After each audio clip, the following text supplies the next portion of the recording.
is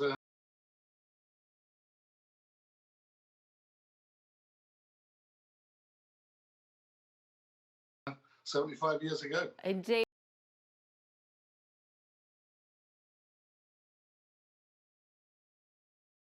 How do you know what to put in it? Well, actually, it's quite a thick book because it's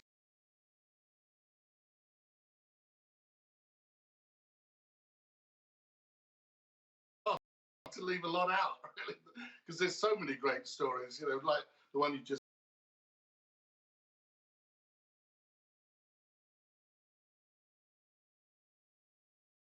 heard, but also from soldiers on the day that you know, dancing in the streets and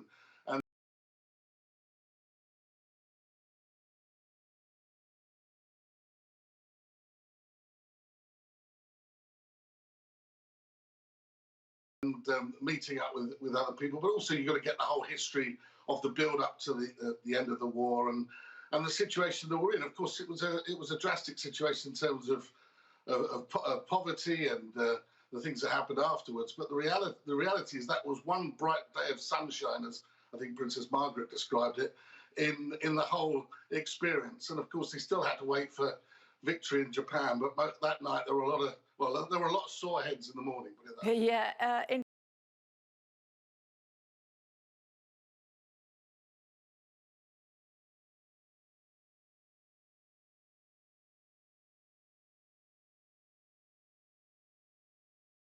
So this is going to be, I'm trying to put this as delicately as possible.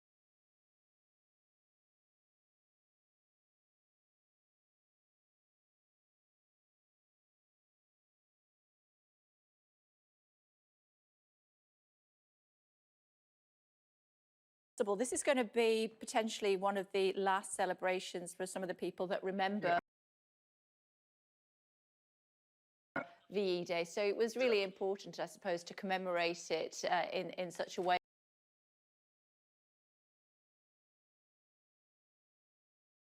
that will be able to be read by grandchildren and great-grandchildren in years to come. Absolutely. And when you see the fresh faces of the people that were celebrating in those photographs, the photographs are used as big as possible as well. They're colour and black and white, but obviously a lot of black and white in there. But you see the youth and the exuberance and the sense of that people have got at the end of this 6 years of war. And I remember talking to my mum about it, actually. She was a little girl at 6. And all she could remember was saying that before the war, she was born as the war began, there was orange juice and sweets. And all she thought was going to be free sweets and orange juice. But that's sadly mistaken. And just how do people get a copy of the book?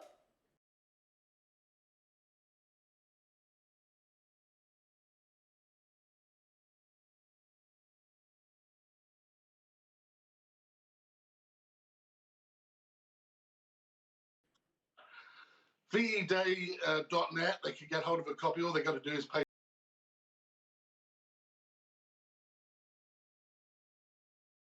for the postage